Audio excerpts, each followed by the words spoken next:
Iglesia Cristiana La Familia presenta un mensaje a la luz de la palabra. Con el pastor Bernardo Ríos. A continuación.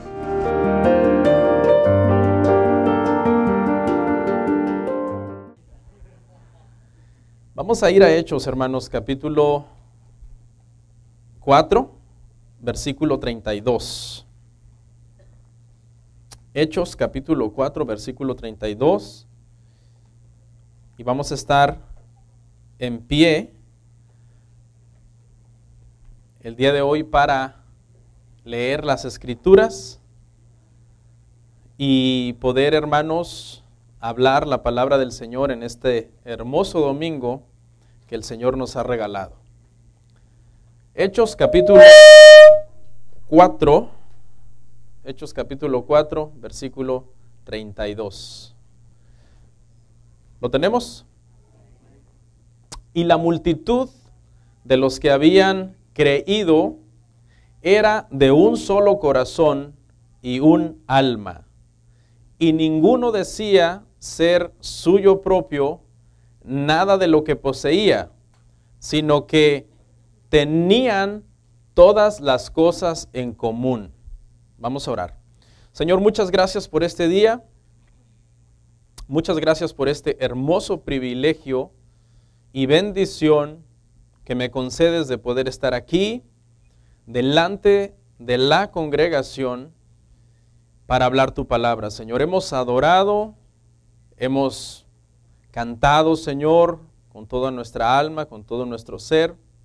Y ahora nos disponemos, Padre, a oír tu palabra, Señor. Así que ayúdame a predicar este sermón con verdad y gracia para que todos tus hijos sean edificados, exhortados y consolados. En el nombre de Jesús, amén y amén. ¿Pueden sentarse, hermanos?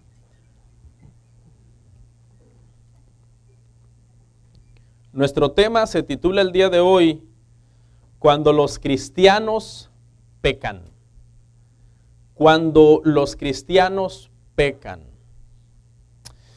Esta porción que vamos a ver el día de hoy, hermanos, es una porción un poco atípica, porque vamos a ver una sección, esta sección final del capítulo 4, y otra sección, la sección al principio del capítulo 5. O sea que en este sermón vamos a irnos de terminar un capítulo, que es el 4, a iniciar otro capítulo, que va a ser el 5. Esta sección final de Hechos 4, 32 al 37, si usted ha leído Hechos muchas veces, se dará cuenta que pareciera como una repetición de Hechos 3, 43 al 47, donde habla de la vida de los primeros cristianos. Y estos versos, 32 al 37, pareciera de hecho una como repetición, donde se está hablando una vez más de la unidad de la iglesia, de lo hermosa que era la iglesia recién nacida, en su mayor estado de pureza y en su mayor estado de inocencia. Y la diferencia es que como esta historia la vamos a continuar en el capítulo 5, porque continúa el capítulo 37, el verso 37 del capítulo 4, pareciera que la historia termina, pero no. Cuando vamos al 5, verso 1, dice pero, y sabemos que ese pero está uniendo la historia anterior, es decir, hay un contraste entre lo que sucedió en esta última sección y lo que vamos a ver en la primera sección del capítulo 5. ¿Ok? ¿Y cuál es la diferencia entonces entre estas dos historias, entre estos dos pasajes? A pesar que se parecen, hermano, resulta que esta historia, cuando la continuemos viendo en el capítulo 5, no terminó feliz, como en Hechos 3, 43 al 47. Cuando tú la lees en Hechos 3, 43 al 47, es una historia que termina feliz.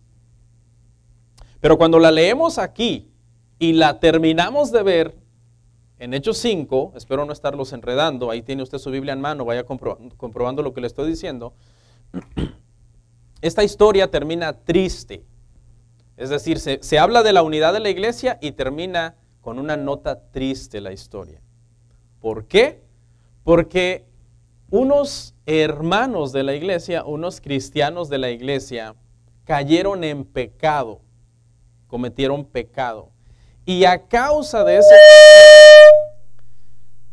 Si ustedes quieren, hermano, cambiamos el micrófono. Ustedes me dicen, ¿sí? Porque yo me muevo. Va a ser imposible que esté aquí sin moverme. Porque me están diciendo que no me mueva.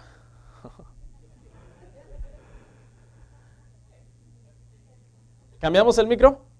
No, ok. Resulta, hermanos, que unos hermanos de la iglesia pecaron y a causa de ese pecado, Dios derramó un juicio, el cual consistió en matar a esos hermanos en el instante, fulminarlos en el instante a causa del pecado que cometieron. Algo que quiero comentar aquí, hermanos, y que se ha resaltado a lo largo de la historia es que la Biblia, hermanos, es muy sincera en su relato. La Biblia no solo nos habla de las grandes virtudes que tuvieron los hombres de Dios o los siervos de Dios, sino que deja ver claramente a la luz sus fallas, sus defectos. Por ejemplo, nos deja ver cosas como el gran legislador de la ley, Moisés, quebrantando la ley. Nos deja ver a el hombre conforme al corazón de Dios, el rey David, sacando unas pasiones bajas de su corazón, bien vergonzosas. Nos deja ver a uno de los hombres más sabios que han existido, al rey Salomón, cometiendo unas necedades terribles. Y a uno de los hombres más fuertes en la Biblia, Sansón, cayendo en unas debilidades también pues vergonzosas. La Biblia no trata de tapar los pecados de los siervos de Dios, aunque algunos fueron horribles y afectaron a muchas personas. ¿Ok? Y eso es lo que vamos a estar viendo hoy, pero vamos a ver entonces el contraste entre lo bonito de cómo estaban las cosas bien en la iglesia y luego el contraste cuando entremos al capítulo 5, verso 1, de cómo esto vino a afectar.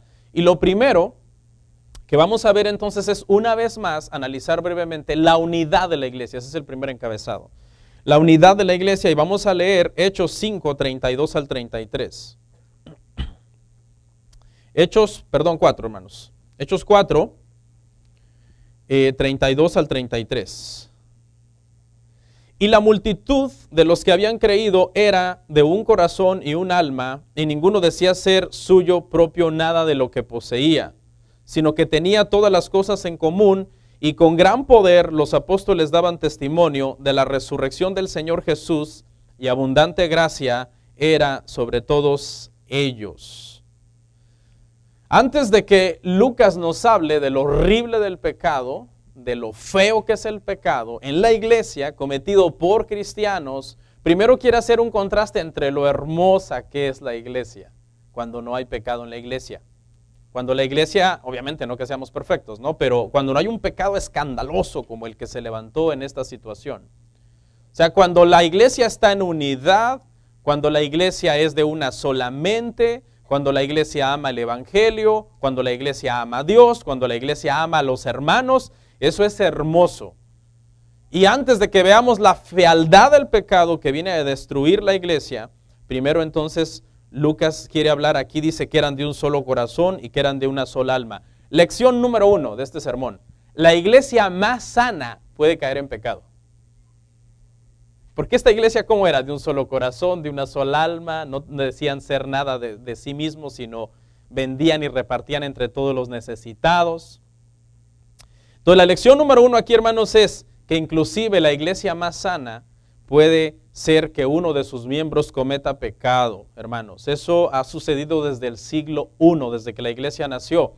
El día de hoy vamos a aprender mucho, hermano, como el tema se titula Cuando los cristianos pecan. El día de hoy vamos a tratar de destruir el legalismo que a veces hay en las iglesias con respecto al pecado. Y no es que yo sea un liberal, ¿no? Porque los liberales son los que están en contra del legalismo. No, pero yo sí creo en la santificación de los miembros de la iglesia. Los miembros de la iglesia hemos sido llamados a vivir en santidad porque el Señor es santo, hermanos. Y vamos a estar viendo mucho, hermano, muchos errores que se cometen cuando una persona peca en la iglesia. Si la iglesia es sana, dicen, ¿y no que se la dan de muy sanos? ¿Y no que se la dan de que, wow, qué sana doctrina? Y ya vieron, fulano pecó, fulana, ya vieron lo que hace fulana cada vez que hace sus cosas. Y se asustan. Y por esos miembros de la iglesia que pecan, quieren echar entonces en el costal a toda la iglesia, como descalificarla, como decir, no, pues descalifiquemos a todos. Con ese criterio tendríamos que descalificar a la iglesia de los Hechos, que ha sido la iglesia más sana que ha existido en la historia del cristianismo. Entonces es un criterio erróneo y antibíblico y falso, dicho por ignorantes. Dice que lo que la iglesia hacía era predicar y dar testimonio con gran poder de la resurrección del Señor Jesús. Y a lo largo de los Hechos hemos hablado mucho de la resurrección en lo que llevamos y seguiremos hablando de la resurrección, pero algo a traer en este momento es, hermano, que toda la iglesia debe saber que sin resurrección no habría iglesia. Si Cristo no hubiera resucitado, yo no estaría parado aquí ahorita. A lo mejor estaría en el lago comiendo carne asada. Porque no existiría la iglesia. ¿Ok? La resurrección era el énfasis principal, hermano, de los cristianos y de la iglesia primitiva, porque sobre esa doctrina se fundamentaba todo lo que decían. Entonces eso es importante. Y abundante gracia era sobre todos ellos, la parte positiva de esta historia. Abundante gracia era sobre ellos, hermano. La iglesia estaba bendecida en todos los sentidos. Había nacido milagrosamente. La unidad era hermosa en la iglesia. Crecía de una forma acelerada. Estaban llena de vida y fructificaba, hermano.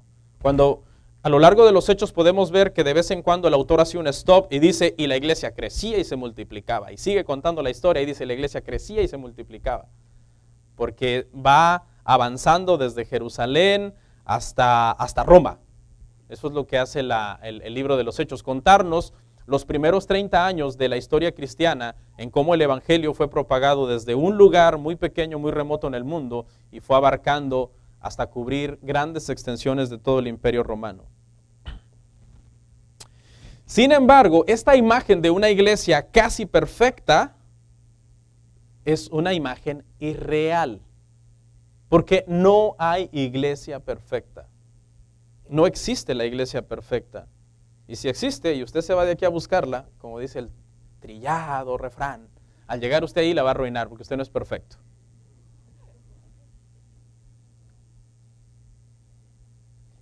¿Por qué la iglesia no es perfecta? Porque la iglesia está compuesta por personas que fueron justificados por gracia, que eran unos pecadores, que están en un proceso de santificación que no ha terminado, ¿ok?, que va a terminar el día que mueran, y aún muertos todavía, parte de su redención será terminada cuando Cristo vuelva y sean glorificados. Aquí no hay nadie glorificado, aquí todos somos débiles y por la gracia de Dios somos lo que somos y tentados todos los días, y si no nos cuidamos, cualquiera puede caer. El que cree estar firme, mire que no caiga.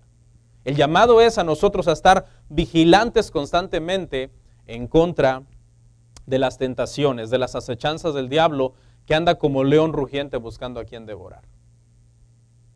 La generosidad de los hermanos, la parte 2, el encabezado 2. La generosidad de los hermanos, Hechos 4, 34 al 37. Así que no había entre ellos ningún necesitado, porque todos los que poseían heredades o casas las vendían y traían el precio de lo vendido y lo ponían a los pies de los apóstoles. Y se repartía cada uno según su necesidad.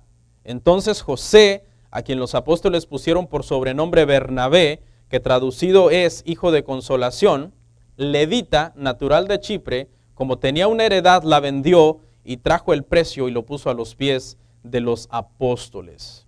Esta parte, hermanos, es una de las partes favoritas de los pseudoapóstoles del falso evangelio de la prosperidad. Sacando de contexto esta parte, quieren exprimir a todo mundo y hacer lo que venda hasta su mascota para que traiga la ofrenda a la iglesia. Hermanos, no hay más apóstoles, por favor. Tenemos años diciéndolo. No hay más apóstoles, no hay más profetas como los apóstoles del siglo I y profetas del Antiguo Testamento. La mujer no puede ser pastora.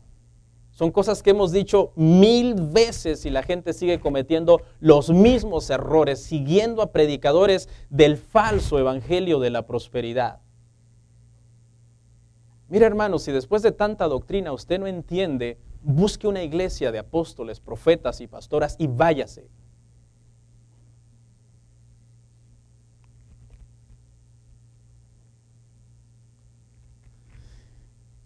Hay que aclarar, hermanos, que en el libro de los Hechos hay cosas que son mandatorias y hay cosas que son descriptivas.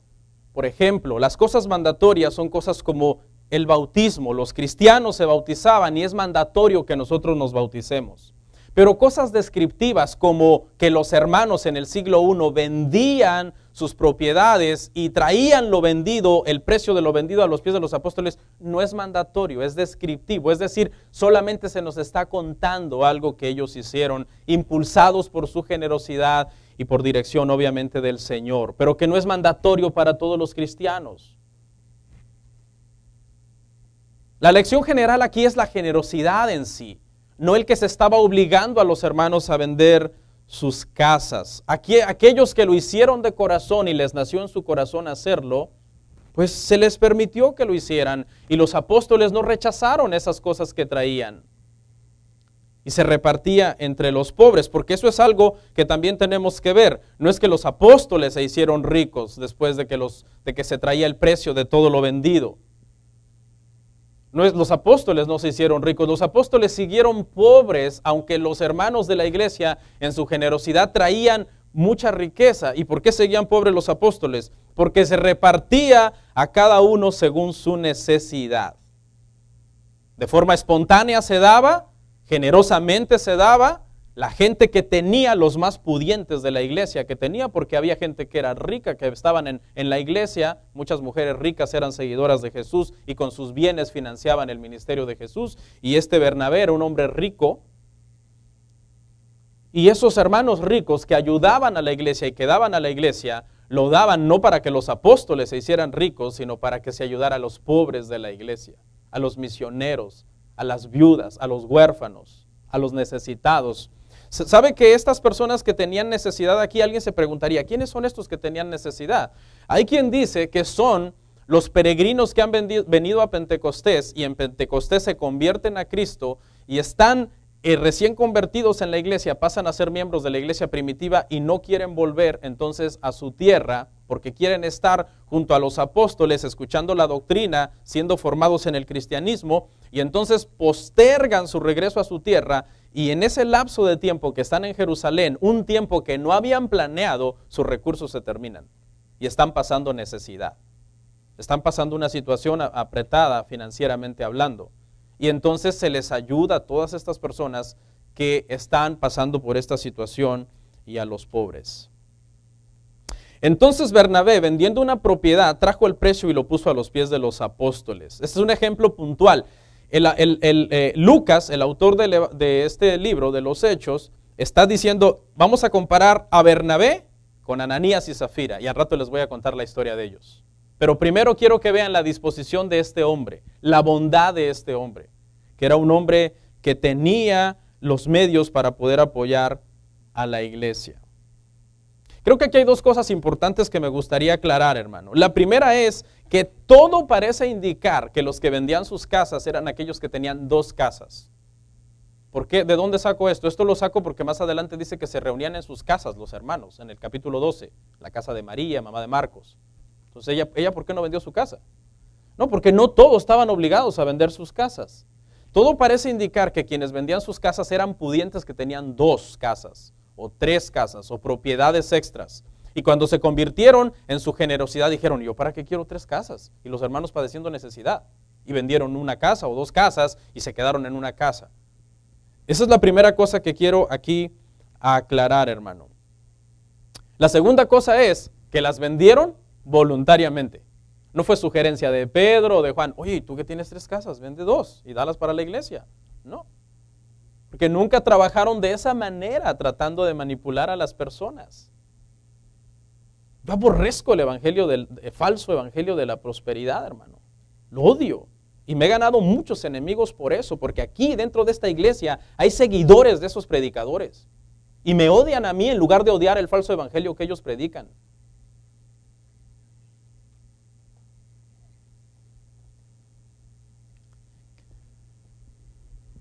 Quiero aclarar, hermanos, que no estoy en contra del dar a la iglesia. Dar a la iglesia es bíblico. Apoyar a la iglesia es bíblico. Es injusto que una iglesia bíblica esté pasando necesidad porque la gente no apoya a la iglesia, hermano. Que una iglesia de 200, 300 personas sea sostenida solamente por un pequeño número de 30 hombres que trabajan y que dicen yo voy a apoyar a mi iglesia, mientras los otros 170 hombres que trabajan dicen yo no voy a dar nada. Es increíble. Estoy en contra del dar antibíblico, pero sería yo antibíblico si estoy en contra del dar. Porque dar es bíblico. Es necesario. Es importante. Es una forma de seguir propagando el evangelio por otras partes del mundo. Es increíble que unas cuantas familias sostengan la iglesia y que las otras familias se suban a la carreta de estos que llevan la carreta cargando y digan empújame o llévame. Yo no voy a dar, den ustedes. Yo voy a seguir viniendo aquí por años, pero no voy a dar, den ustedes.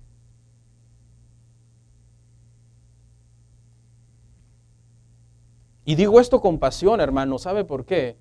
Porque enseñarle a la iglesia a no dar y a no ser generosos es algo terrible, hermano. Una iglesia no generosa no es una iglesia sana. Las iglesias sanas son generosas por naturaleza. Usted sabe que un pastor aquí muy famoso, que ya ni quiero decir su nombre porque hay gente que también lo odia porque nosotros lo mencionamos, en la pandemia cerraron su iglesia un par de meses y entonces, ¿qué cree? Pues en la pandemia recogieron las ofrendas más grandes que nunca habían recogido en 50 años en la historia, con la iglesia cerrada. Y tú te preguntarás cómo, porque son una iglesia de sana doctrina y saben que ser generoso es parte de nuestro cristianismo. Siempre decimos, en la iglesia no se presiona a dar a nadie, y es verdad, yo no le puedo presionar, pero ¿sabe quién sí le presiona a usted? El Espíritu Santo. Y cuando usted tiene el corazón duro, usted le dice al Espíritu Santo, no voy a dar, y punto. Porque es increíble que un convertido, el Espíritu Santo, no ponga la pasión por sembrar también y por dar en su iglesia. Porque sembrar la semilla de la economía en la iglesia, eso está en las Escrituras. El que da escasamente, dijo el apóstol Pablo, no son mis palabras, son del apóstol Pablo. Cuando había necesidad en la iglesia y había que dar a los pobres. Hermanos, es obligación de los miembros de una iglesia sostener a su iglesia económicamente. Si usted es una persona que no sostiene la iglesia cristiana, la familia, usted pregúntese si es miembro de la iglesia o no. ¿Qué pensaron? ¿Que yo nunca hablo de esto? Sí. Porque hay gente, hermano, que por años y años puede estar aquí y no apoya en nada. Y uno dice, wow. Qué dureza de corazón tiene ese hombre. El pecado de los cristianos. Salte al capítulo 5, verso 1 al 4. Pero cierto hombre, llamado Ananías, con Zafira su mujer, vendió una heredad y sustrajo del precio, sabiendo también su mujer, y trayendo solo una parte, la puso a los pies de los apóstoles. Y dijo Pedro, Ananías, ¿por qué llenó Satanás tu corazón para que mintieses al Espíritu Santo y sustrajeses del precio de la heredad? Reteniéndola no se te quedaba a ti y vendida no estaba en tu poder. ¿Por qué pusiste esto en tu corazón? No has mentido a los hombres, sino a Dios. Cierto hombre, dice aquí, Ananías. Y el verso empieza, pero. Y usted sabe que cuando encontramos un pero, hay problemas. Hay problemas. ¿El problema cuál es? El problema es que la generosidad desinteresada y bien intencionada de hombres como Bernabé ahora está a punto de ser manchada por un par de personas que han caído en la hipocresía, que están buscando detrás de esta acción gloria personal, buena reputación dentro de la iglesia.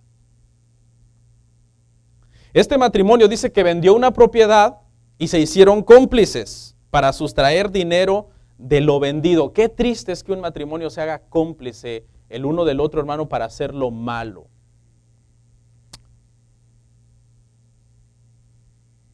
Por lo menos, hermano, que en alguno de ustedes quepa el temor. Si su esposa se está desviando porque no lee la Biblia, lo único que pasa es metida en Facebook, repréndala y dile, lee la Biblia y ora. Y si usted anda mal, hombre, porque no quiere venir a la iglesia, es un perezoso, para trabajar si es muy activo, pues está bien que su mujer también lo reprenda. No se hagan cómplices el uno del otro, apapachándose el pecado el uno al otro. Estamos para llamarnos la atención el uno al otro en el matrimonio, en lo espiritual. Que en alguno de los dos quepa el temor, pero aquí, hermano, estas personas se dejaron llevar y ambos, hermanos, se hicieron cómplices. Le dijo Pedro, ¿por qué llenó Satanás tu corazón? Y Pedro mete aquí a Satanás en el asunto porque resulta que detrás de todos los ataques en contra de la iglesia está Satanás. De todos los ataques en contra de la iglesia está Satanás. Puede ser un incrédulo el que nos está atacando o un impío que antes venía acá que está tratando de denigrarnos. Detrás de él está Satanás. Puede ser un ateo que nos está comentando en Facebook y diciendo que Dios no existe. Detrás de él está Satanás. Puede ser, hermano, un falso profesante que está aquí y que después va a salir diciendo que siempre se va a hacer musulmán. Detrás de eso está Satanás. Y ahí es donde el apóstol Pedro quiere ir. Dice, Ananías, fue Satanás el que llenó tu corazón. Ya Satanás había tratado de destruir la iglesia por medio de un ataque externo. Lo vimos cuando Pedro y Juan fueron puestos en la cárcel, en el pasaje anterior. Un ataque externo. Bueno, si Pedro es aquí la cabecilla de estos nazarenos y Juan su mano derecha, podré frenar la iglesia, quizás pensó Satanás, poniendo a estos dos en la cárcel. Pero las cosas le salieron mal a Satanás. Porque resulta que estos apóstoles en la cárcel estuvieron con la frente erguida predicando la resurrección y cuando fueron soltados y dieron las noticias a la iglesia en lugar de deprimirse, se llenaron de euforia y en el poder de Dios fueron llenos del Espíritu Santo y proclamaban el Evangelio y predicaban la palabra de Dios. Así que le salieron malas cosas al diablo, porque en lugar de destruir la iglesia, lo único que hizo fue avivarla. Pero entonces Satanás ahora cambia de estrategia y hace un ataque interno dentro de la iglesia. Y quiero que sepa algo, hermano, los ataques internos dentro de la iglesia son los peores. Yo como pastor puedo soportar cualquier cosa de allá afuera, que alguien nos ataque.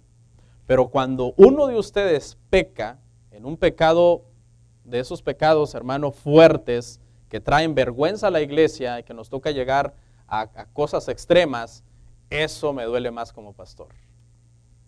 Los ataques externos, hermanos, son normales. ¿Qué podemos esperar de la gente que está allá afuera? Duele más cuando el problema es dentro. ¿Por qué decimos que Ananías y Zafira eran cristianos? Creo que es importante establecer esto. ¿Ok? Es importante establecer esto. En primer lugar, Ananías y Zafira fueron contados con los que creyeron y con los que perseveraban en la doctrina de los apóstoles. Número 2, tenían una relación con el Espíritu Santo al cual ellos trataron de mentirle. Los incrédulos no pueden tratar de mentirle al Espíritu Santo, pero los creyentes sí pueden contristar al Espíritu Santo y tratar de mentirle. ¿Satanás puede atacar a los creyentes? Claro que sí, lo vemos atacando a Job. Número 4, la muerte de un cristiano puede ser un castigo divino por su pecado. Eso está también, hermano, en las Escrituras, en Corintios. Y número 5, si estos no eran creyentes, ¿qué lección brindaría esto a la iglesia? No tendría ningún sentido que unos impíos hayan muerto a la iglesia. Eso no traía ninguna lección a la iglesia. La lección era traída cuando se entendía que estos eran cristianos. Y ya va usted a ver al final del desenlace por qué trajo una lección tremenda dentro de la iglesia. Quiero aclarar aquí varias cosas, hermano. Voy a tomar la molestia de aclarar varias cosas porque a lo largo de la historia de esta iglesia he tenido que resolver una serie de conflictos tremendos por un mal entendimiento de cuando los cristianos pecan. En primer lugar, aclararle a las personas que los cristianos pecan. Número 1. ¿Saben por qué, hermano? Porque a lo largo de los años yo he conocido personas que cuando hemos hablado del pecado de alguien dice, si pecó, no es cristiano. Automáticamente, hay gente que tiene esa mentalidad. Si alguien de la iglesia peca, automáticamente es pagano. La Biblia no dice eso. La Biblia dice que los cristianos pueden pecar. La Biblia lo que dice es que cuando una persona de la iglesia que dice ser cristiano peca y no se arrepiente, sino que se va al mundo, entonces lo llames pagano, no cuando pecó. ¿Ok? Cuando una persona dentro de la iglesia peca, no tenemos el derecho de llamarlo pagano, porque tú no sabes si se va a arrepentir. Va a restaurar su relación con Dios. Es un cristiano que pecó. ¿Cuándo se le declara pagano? Cuando se rebela en contra de Dios y se va al mundo. Esos son, hermano, los paganos. Entonces, por favor, en primer lugar, hermano, los cristianos pueden pecar. Es el ABC del cristianismo. Y decir, hermano, que un cristiano no puede pecar, es el ABC del legalismo, de la ignorancia bíblica, del desconocimiento de las Escrituras. Número 2. Están los que entienden, escuche, que el cristiano sí puede pecar, pero solamente en ciertos pecados. Este es otro mal entendimiento. Dice, no, sí, un cristiano por ahí puede ser que se le escapó una mala palabra o que de repente dice sus mentirillas, pero ya, si comete este pecado X, que yo considero que es muy grave, desde mi punto de vista, dicen estos, ahí ya no es cristiano. Ah, pues explíquele eso a David y todas las cosas que hizo. Y cuénteme cómo Pedro, siendo la mano derecha del Señor Jesús, lo negó. Cuénteme si hay un pecado peor que negar a Cristo delante de Él y estar diciendo, no lo conozco. O de ser como David, que cometió adulterio y no quedó ahí, sino que mandó matar al esposo de la mujer. Y el otro, el tercero. Si un hermano de la iglesia peca y lo trata de ocultar, no es cristiano. Si nos tocó desnudarlo y confrontarlo y avergonzarlo hasta que lo sacara, no es cristiano. Error número 3. La tendencia natural de toda persona cuando peca es esconderlo. Y eso está en las Escrituras. Cuando Adán y Eva pecaron, lo primero que hicieron fue esconderse de Dios. Cuando Acán, un príncipe de la tribu de Judá, entró a Jericó y se robó un lingote de oro y un manto babilónico, lo primero que hizo fue esconderlo. Cuando David pecó con Betsabé, cometiendo adulterio con ella, lo primero que hizo fue esconderlo. Y lo primero que vamos a ver aquí, cuando Ananías y Zafira cometen este pecado, es tratar de esconderlo. Todos estos tuvieron que ser descubiertos por alguien más a la fuerza. Ellos intencionalmente no querían decir, hey, les confieso mi pecado. A Adán y a Eva, Dios los tuvo que venir a encontrar. ¿Qué hacen? Estamos escondidos. ¿Y por qué? Estamos desnudos. ¿Y cómo saben que están desnudos? Comieron de lo que les dije que no comieran, ¿verdad? ¿Y qué pasó con Acán? El Señor le reveló a Josué. Fue Acán. En tal lado tiene escondidas las cosas. Ven acá, hijo mío, dime qué fue lo que hiciste, le dijo Josué. ¿Y qué pasó con David? ¿No tuvo que venir el profeta y contarle una parábola? ¿Y qué pasó con estos? Pedro, lleno del Espíritu Santo, no pudo ser engañado por ellos. Trataron de engañarlo, pero no pudieron. Los descubrió. Me estoy tomando esta molestia, hermano, porque hay una de las cosas que causa muchos conflictos. Es cuando alguien peca. Cuando alguien peca, nos toca confrontarlo y nos toca disciplinarlo y nos toca restaurarlo y nos toca volverlo a poner a servir. Uy, los que ignoran todas estas cosas ponen un grito en el cielo, hermano. Me voy de la iglesia. Pues vete, uno menos. ¿Por qué? Ni modo que yo haga lo que ellos dicen cuando ellos están errados bíblicamente.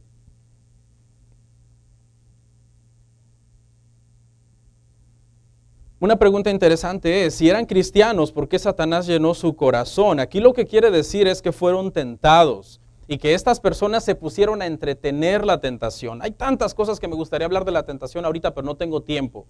Dice que somos tentados según nuestra concupiscencia, ¿verdad? Seguramente estas personas tenían una concupiscencia con el dinero. Concupiscencia lo único que quiere decir, hermanos, es deseo malsano.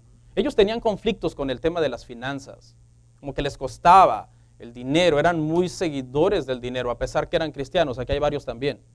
Amaban el dinero. Entonces, Satanás conocía esa debilidad de ellos y los tentó por ahí. La Biblia no lo dice, yo estoy hablando todo lo que la Biblia dice de la tentación, porque Satanás llenó su corazón por medio de la tentación. Entonces, por ahí ellos tenían una debilidad. Satanás busca el talón de Aquiles para tentar a una persona. Por eso, si usted es creyente, cuídese. Esas partes donde usted es débil, donde usted sabe que usted es débil, cuídelas doblemente de lo que cuida las demás áreas, que a lo mejor ahí no es usted débil. En segundo lugar, la Biblia también dice que no podemos ser tentados más allá de lo que podamos resistir. Eso quiere decir que estos pudieron resistir la tentación. Por eso Satanás llenó su corazón. Pudieron resistir y decidieron no resistir. En tercer lugar, la Biblia dice también que con cada tentación, en el momento de más presión, cuando tú la estás resistiendo, Dios daría la salida. Ellos pasaron por la salida. Vieron que ahí decía ex y dijeron, bye, nosotros seguimos en el plan de seguir diciendo que vendimos en tanto, aunque estamos mintiendo. Fueron tentados según su concupiscencia, no fueron tentados más allá de lo que podían resistir. Dios les dio una salida y ellos siguieron entreteniendo la tentación en su mente. A ese proceso se le llama que Satanás llenó su corazón. Si hay alguna virtud en el diablo, es la paciencia. Satanás, hermanos, es muy paciente en su empresa de tentar a los cristianos. Sus tentaciones pueden ser sutiles y paulatinas. Uno no cae en un pecado grave de la noche a la mañana. El diablo sabe eso. El diablo sabe eso. Por ejemplo, aquí puede haber un varón el día de hoy muy firme en el Señor. Lee las Escrituras, ora, cuida a su esposa, es un buen padre, es un buen cristiano, cumple con todos sus deberes. ¿Usted cree que el diablo es tan tonto de tentar a ese varón hoy domingo, para que mañana lunes cometa adulterio? El diablo sabe que no puede, que ese hombre está muy fuerte, que no va a cometer adulterio mañana, porque ese hombre, en cuanto esa tentación venga hoy, ¡pum!, la desecha.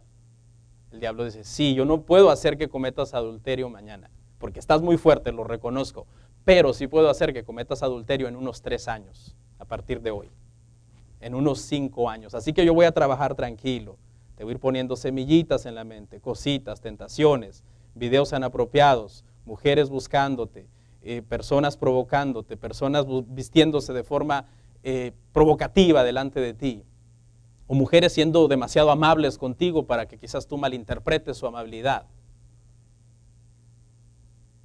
Es poco a poco, es un trabajo que el diablo hace para que una persona caiga. Comienza con susurros como, por ejemplo, puede venir la tentación y tú dices en tu mente, cuando la tentación viene, tú dices, eso es malo. Tú le hablas a tu mente, porque hay que hablarle a nuestra mente con la palabra. Y entonces el diablo te puede contestar, sí es malo, pero no es tan grave como lo que hizo fulano. El diablo es astuto, hermanos. No, sí es malo, pero fulano lo hizo también, acuérdate. Y tenía un puesto más alto que tú en la iglesia y él lo hizo. ¿Quién eres tú para resistir si él no resistió? Una oferta de una tentación que el primer mes a un cristiano le puede parecer aborrecible, el 5.º mes, el 7.º mes, el 10.º mes puede ir debilitando su mente.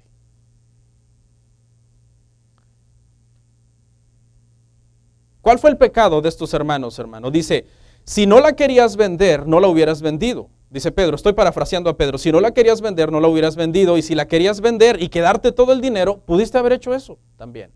¿Cuál fue el pecado aquí? Ellos querían ganar una doble ventaja. Por un lado, quedarse con parte del dinero. Esa es la primera ventaja. Segunda ventaja, obtener la reputación de generosidad, fingiendo que habían dado todo el dinero. Entonces están buscando dos cosas. Por un lado, vendemos, pero guardamos el dinero, una parte del dinero, decimos que lo entregamos todo, y con eso obtenemos nuestro segundo propósito, que es, wow, son igual de generosos que Bernabé, hasta más. Hay que aclarar entonces en sí, hermanos, que el pecado no fue quedarse el dinero, porque el dinero era ¿de quién? Era de ellos.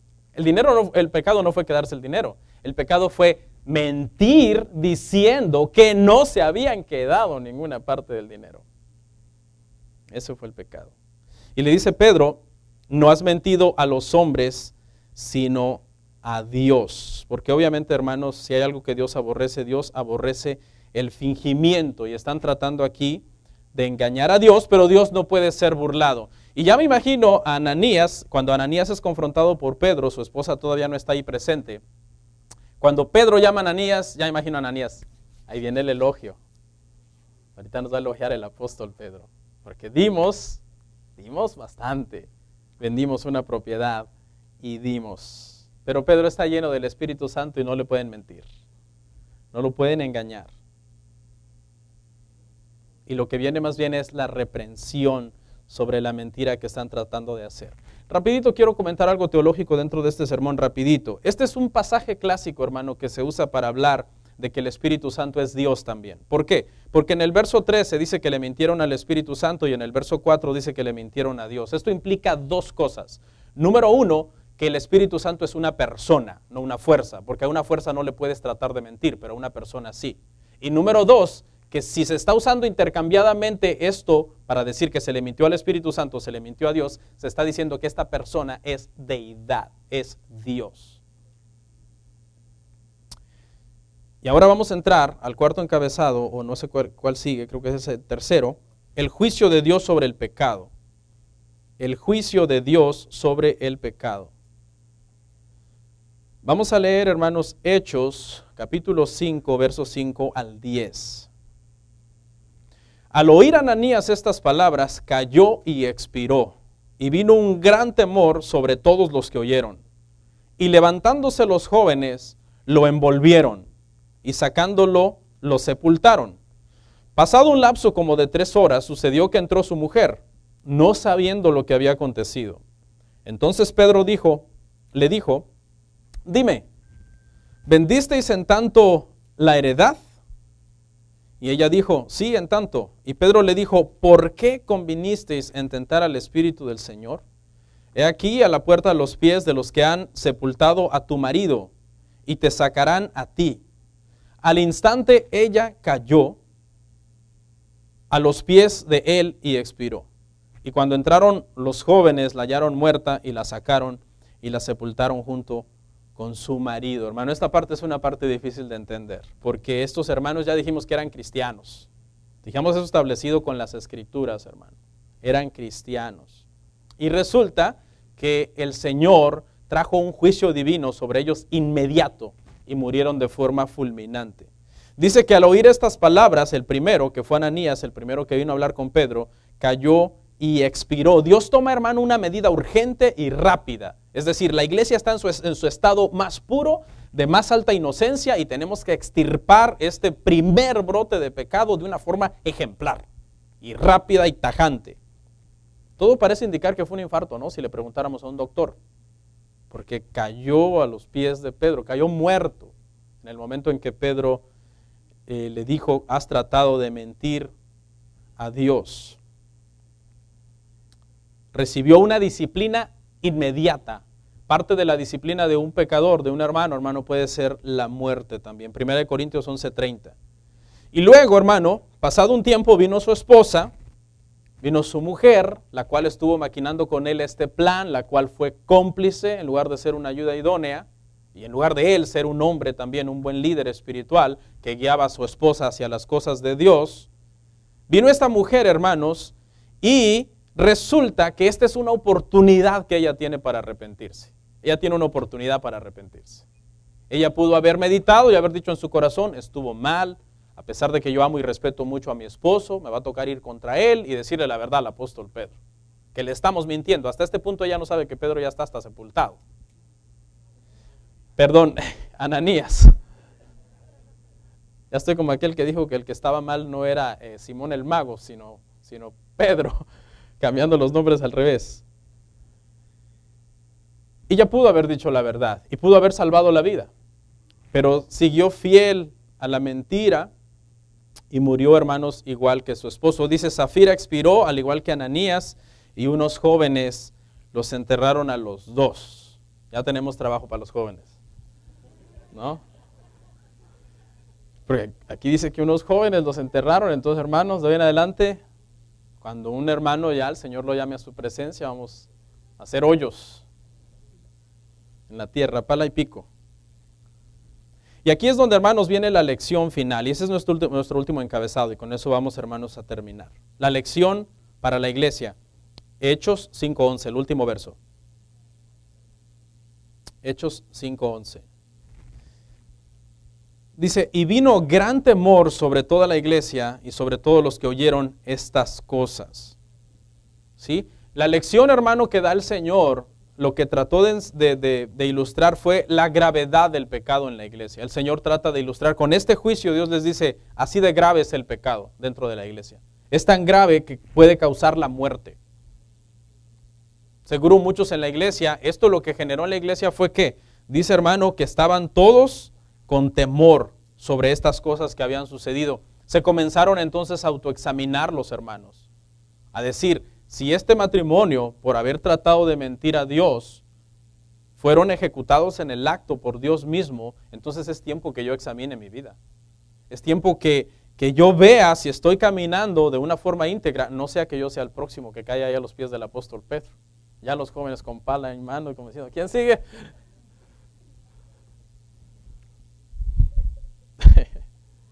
No quiero ser el próximo en morir. Entonces esto fue lo que causó el temor dentro de la iglesia. Dice que cuando alguien peca en la iglesia, dice, repréndele duramente para que los demás se burlen de él. No, para que los demás teman. Eso dicen las escrituras. Hay una pregunta que mucha gente ha hecho. ¿Por qué Dios no siguió haciendo esto de matar a los hermanos pecadores en el acto? Deje de preguntar y dé gracias que no lo siguió haciendo. No estaríamos aquí. No estaríamos aquí.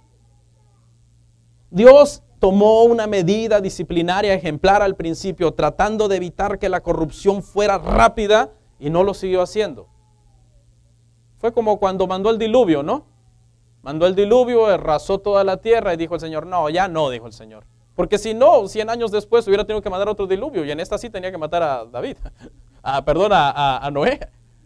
Pero no, dijo el Señor, ya no, está bien, ya hice un diluvio y ya estuvo. Pareciera como que esa fue la actitud también aquí, que ya les di un ejemplo, una disciplina ejemplar, ya estuvo.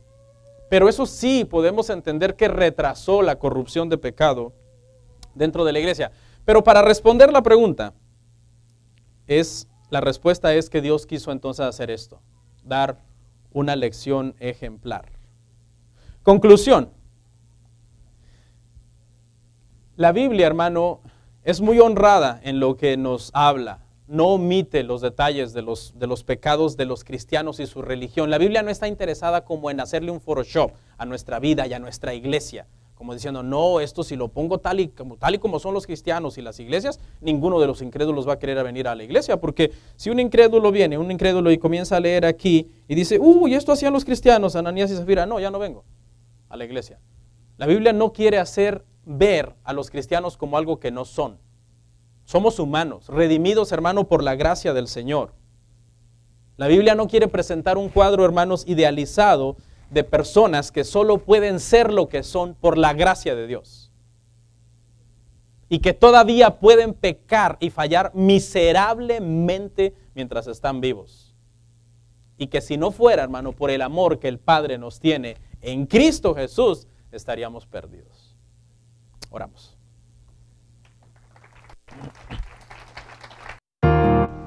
Comparte, suscríbete, dale like.